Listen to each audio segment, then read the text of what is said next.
What's up, everyone, and welcome to another edition of Believe in Falcons. I am your host, Will McFadden, and joining me to break down the Atlanta Falcons 2023 NFL schedule, which was released Thursday evening, is former Falcons fullback Ovie Mughelli. Ovie, what's up, man? How you doing? You get a chance to look over the Falcons schedule?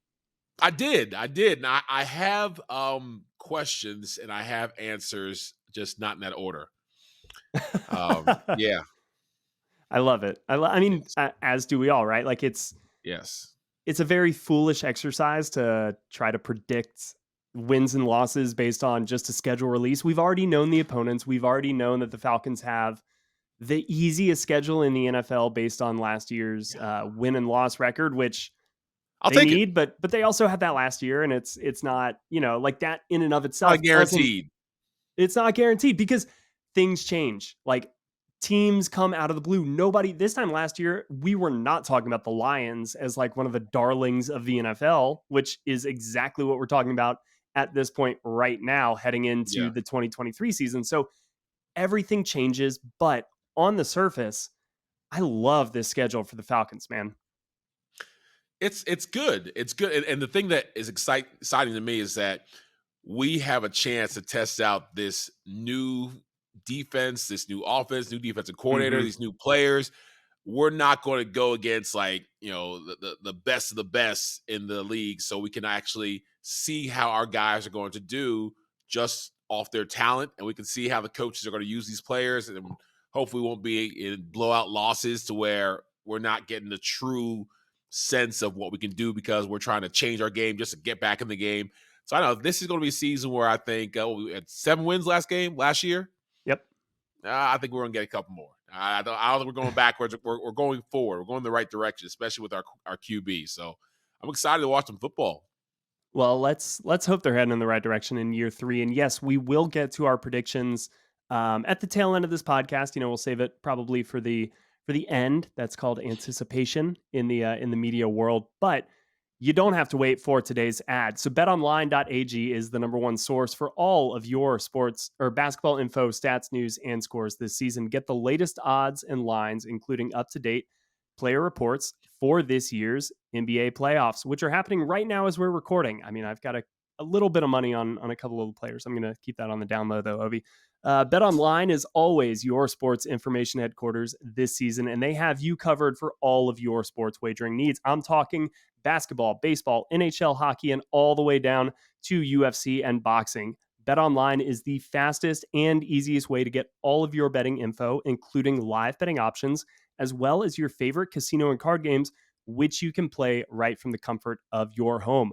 So head to the website today or use your mobile device to get in on the action. But be sure to use our promo code BELIEVE, that's BLEAV, to receive your 50% welcome bonus on your very first deposit. Bet online, where the game starts. So, Ovi, I really like the fact that you mentioned the quarterback situation because right off the bat, the Atlanta Falcons are going to open with potentially the number one overall pick in this year's draft, Bryce Young. It'll be a really, really nice welcome to the NFL moment in Mercedes-Benz Stadium. What do you think about that? About the Falcons and the Panthers, the ID5 rivalry to kick off the year? Does that get you excited? It does. I think that we're going to have the opportunity to give this kid the moment that he's been waiting for. The welcome to the NFL moment. We all have it. We all had it. Those What who was played. yours? What was Mine yours? was with Ray Lewis. It was Oh, that's right. Yep. one that I couldn't stop it from happening. I didn't want it to happen. I knew it was going to happen. I watched this human being, which what at that point wasn't a human to me. He was just like otherworldly. The way he Yeah, could he's a god. move, the way he was able to sense offenses, and he just destroyed fullbacks. And so watching him when I was in high school, then getting drafted to his team, and then all training camp before we put pads on, mini camp, I was just seeing him just move around, and he was talking trash to me. I didn't even talk back. I didn't have the bravado to talk back, and it happened the first day of pads. He's like, "I'm gonna get you 34. I'm gonna get you 34." I said, "I didn't hear him." I'm looking around like he ain't talking to me. He ain't talking to me. First, second play, as soon as we had a clear ISO, I went with everything I had. I think I closed my eyes, and he gave me my welcome to the NFL moment. feet in the air, fell down, had like 12 concussions at one time. Did you feel So, like you were on an episode of The Boys and that yeah, you just like got hit by Homelander or something like that? that's exactly how I felt. But the good thing was that everyone happens. I mean, everyone Yeah. deals with that. It happens to everyone. And I think Bryce Young, we're going to give him his welcome to the NFL moment. And I don't care how good you are. Not everyone gets that first pass, Matt Ryan touchdown. You're going to struggle with the speed of the game. Practice is cool, but against real talent and real teams. So excited to kick that off with a nice opportunity to have a rookie see how it is to play in the league. 100%. Grady Jarrett, go after Bryce Young. Get him. Let's make that happen. And yeah, I think that there's no doubt the Falcons are going to be very fired up for that one. And then there's a total flip in terms of quarterback situation when they welcome the Green Bay Packers home in week 2. You've got, well, actually, no, I'm totally wrong. They'll get Aaron Rodgers later on in the season, but for the first time in forever, it's not going to be Aaron Rodgers in week 2. So apologies, Right. everybody. I'm still brand new to the Jordan Love situation, just like I'm sure everybody else is. So muscle memory is a son of a bitch. But we've got the Green Bay Packers at home in week 2. Another young quarterback, an Yep. unproven quarterback. So the Falcons are in a great spot here with 2 home games against 2 really unproven quarterbacks, certainly unproven quarterbacks by definition. Uh, do you like the Falcons to start 2-0 this season, Ovie? I do, because I know how it is to have a rookie quarterback or to have a young quarterback, playing with Matt Ryan, playing with Kyle Bowler back in Baltimore. Ugh, Kyle Bowler. I know these guys are going to try to do a whole lot because they both got a lot of money. They feel like they have something to prove. And we're going to prove that we're a pretty good team. And I feel like it's a perfect matchup for us to start out 2-0. It'll be a nice change of pace. I think the Falcons, it seemed like they had a great shot at starting finally for the first time in a while, it feels like, with a win in week 1 last year against the Saints until that, fourth quarter happened, which we don't need to dwell on any further. But, No. this year there's a lot of winnable games, it feels like, on the schedule. And of course, fans already knew the opponents before the year. And like I said before, it is on paper the easiest schedule in the league based on last year's record. So maybe we shouldn't be surprised at the fact that the Falcons have no real primetime games, but they're one of just 4 teams that don't have any primetime games. And I'm real time kind of pulling up the teams here in front of me, but it's the Texans, the Cardinals, the Colts, and the Falcons. And weirdly enough, the Falcons play all 3 of those teams. Are you surprised by the fact that the Falcons have no primetime games on the schedule? No, because we are always trying to prove ourselves to the national media several times. Even when we're really good, national media doesn't pick up on Atlanta. Like you can do anything decent in Green Bay or in if you're in Dallas or the New York, these big major markets, you do anything positive. Oh my God, they're amazing. Yeah. We can be literally, playing the best football we played in years. And they're like, man, man, That's true. People I'm know not who I'm not Alan impressed. Lazard is, and like I feel like Calvin Ridley was weirdly never talked about on a national level. Yeah, so 100%, you're totally right. So I'm not surprised, but I do like that we're playing a lot of the teams that aren't very good. We're not getting a Thursday game because they don't think we're going to be very good, and we're playing lots of not very good teams. But that all I think is in our favor. I'd rather fly below the radar, just not surprise people, but just learn how to play consistently good football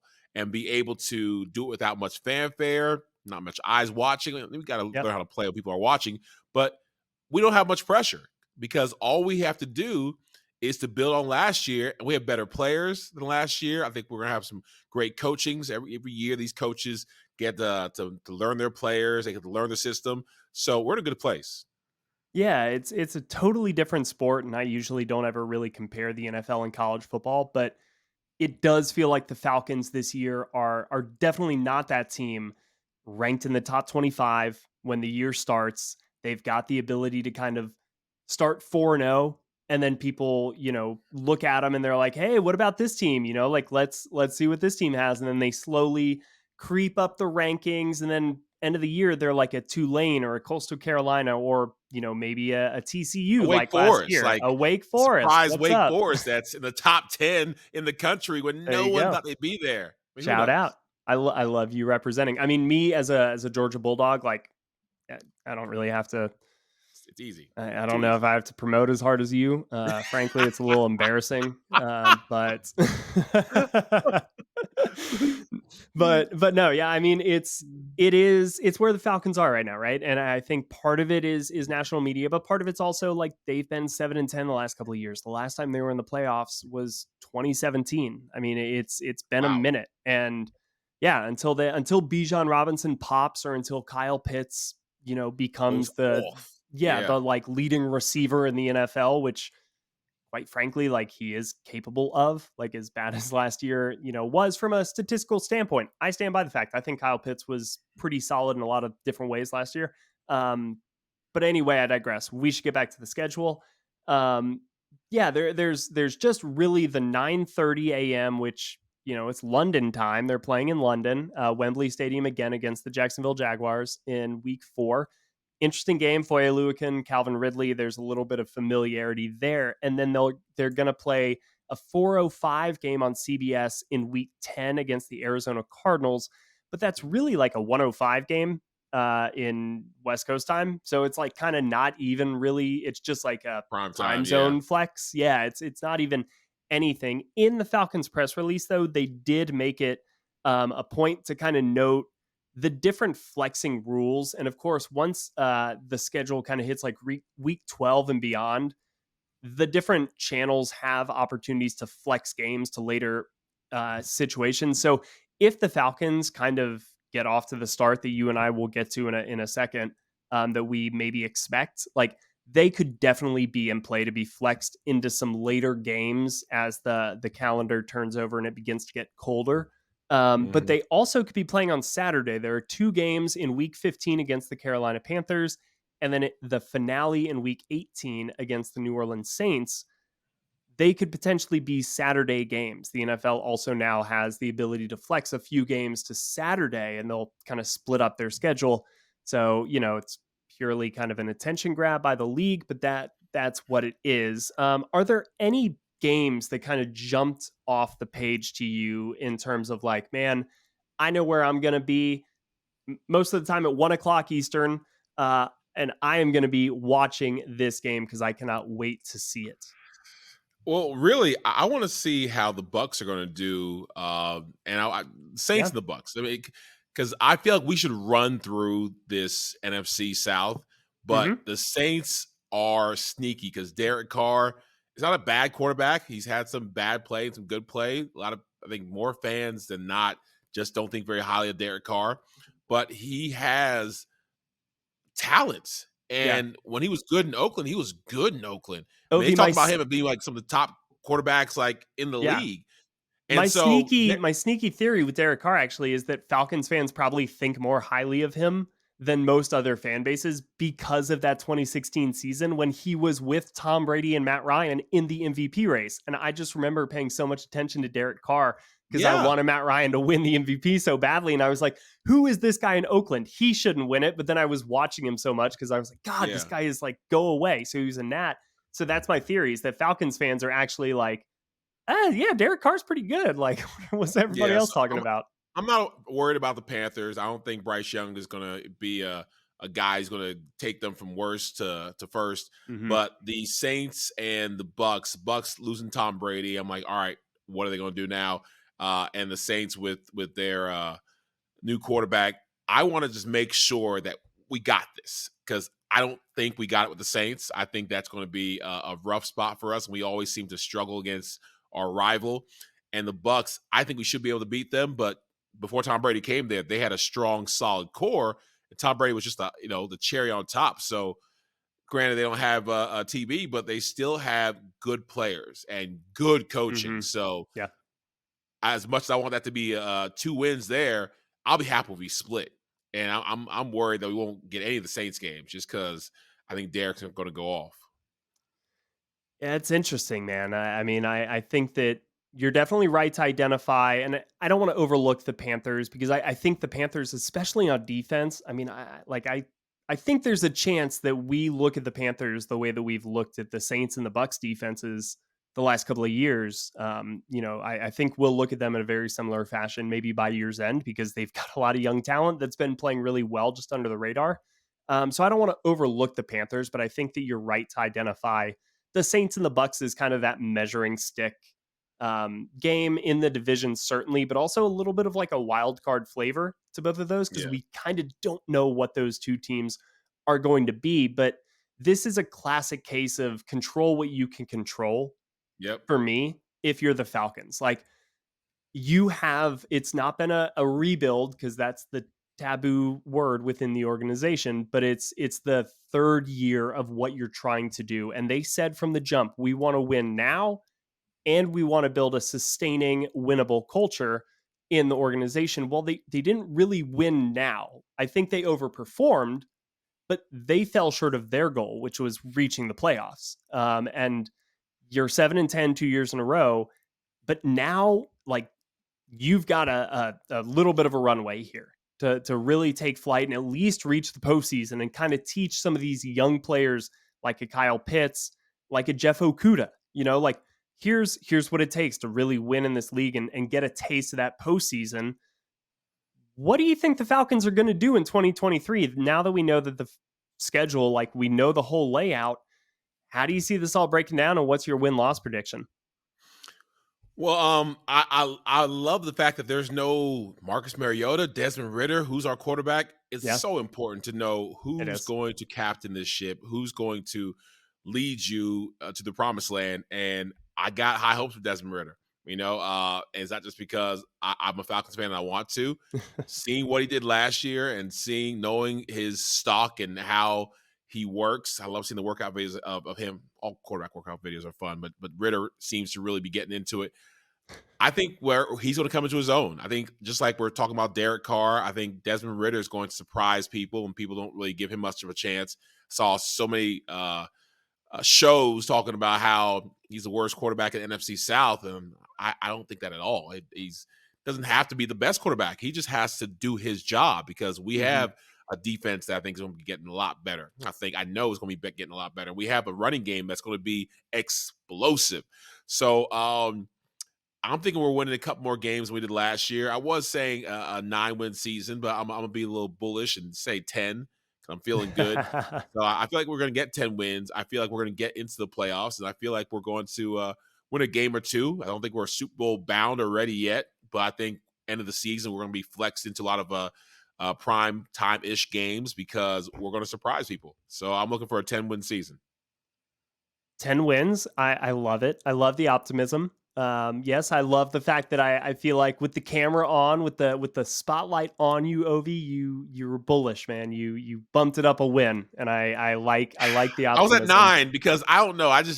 I've seen this story so many times, and just I know that They're gonna we win one of have the the Saints games, pieces. dude. They're gonna We win have one the of the pieces. Saints games. I think I don't know. I just know that Falcons are going to Falcon. Unfortunately, I gotta have to get off that defeatist mindset that work. I'm just so used to the 2018, 19s, Yeah, 20s, 21. I'm it's just used fair. to It's fair. Falcons falconing and us having this conversation year after year about this is going to happen and that's going to happen and this is going to happen and none of it happens except for the bad stuff that happens. But I saw Tyler Algier. It's like I've seen him in person. Hmm. I have I know a bit of his spirit and his heart, having conversations, being next to the guy. I've seen Desmond Ritter at a function and talked to him. He's taller than I thought he was, and just the way he carries himself. I'm like, yo, this guy ain't no regular dude. So I am allowing myself to be bullish. I'm allowing myself to believe and hope because I think that this is a different Falcons team. And I know this is a different organization from the GM and from the head coaching point of view.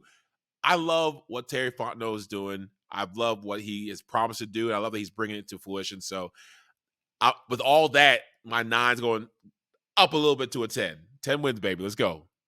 I love it. Yeah, and I mean, I think that as much as you say the Falcons are going to Falcon, like it's worth mentioning that this team has done more with less in the pantry than any team maybe over the last couple of years, right? Like That part.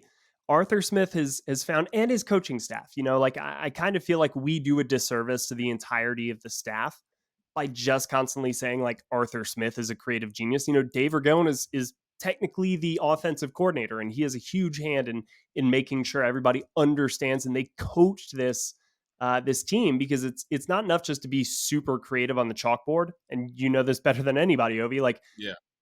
the players have to know what to do, and they have to know when all of the bullets are firing, what to do like the back of their hand. So a credit to this coaching staff, but they've been in so many one score games over the last That couple of too. years that's where you're talking about Tyler Algier. He's now your backup running back, man.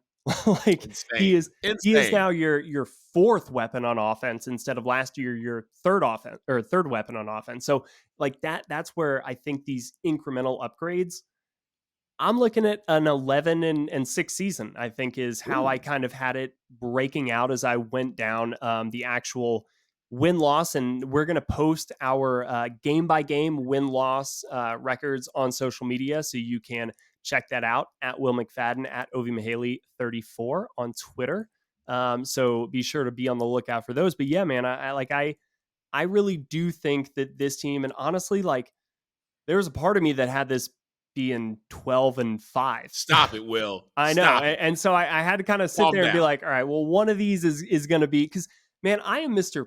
Pessimism when it comes to season predictions. Like when you and I first started this podcast, you started creeping up into the being like, all right, you know what? The Falcons are a wild card team. I feel it. And I was like, Ovie, what are we doing, man? No, Well, it's not. Like, they're what are gonna we pull us talking off about? the air. But I just like I believe in a lot of the steps they took this offseason. I think that the national narrative, because it's really, really hard to cover 32 teams, certainly when it's draft season, we've heard a lot about the fact that the Falcons still have holes all over this roster.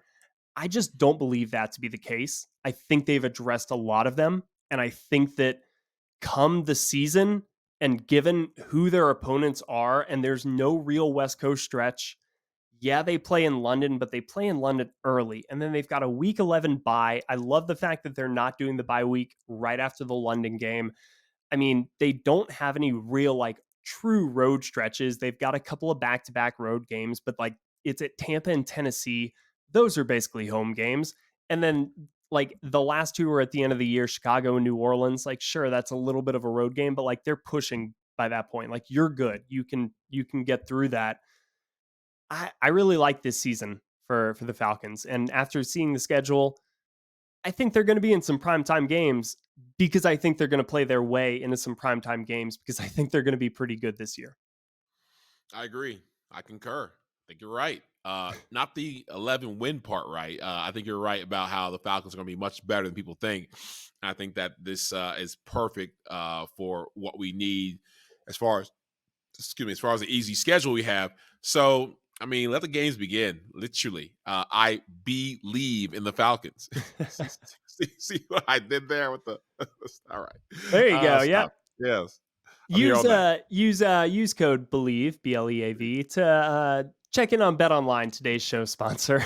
that will do it for Ovie and I on this quick but hopefully enlightening and certainly fun episode of Believe in Falcons, because Falcon schedule is out. We now know it. We've wrapped up the draft.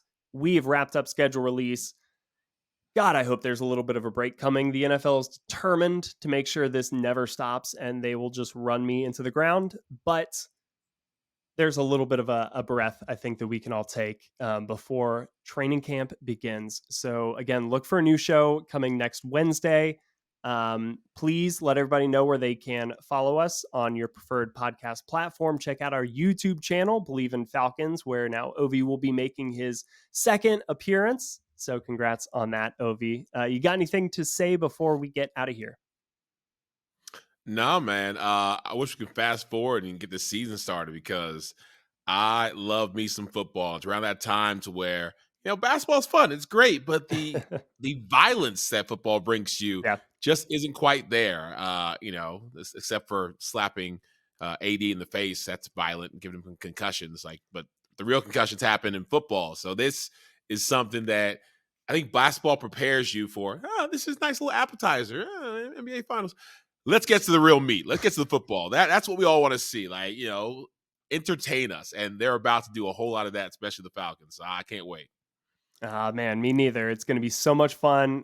Please, again, follow us throughout the summer. We're going to keep you guys covered and entertained. But until then, we will see you guys next week and take care.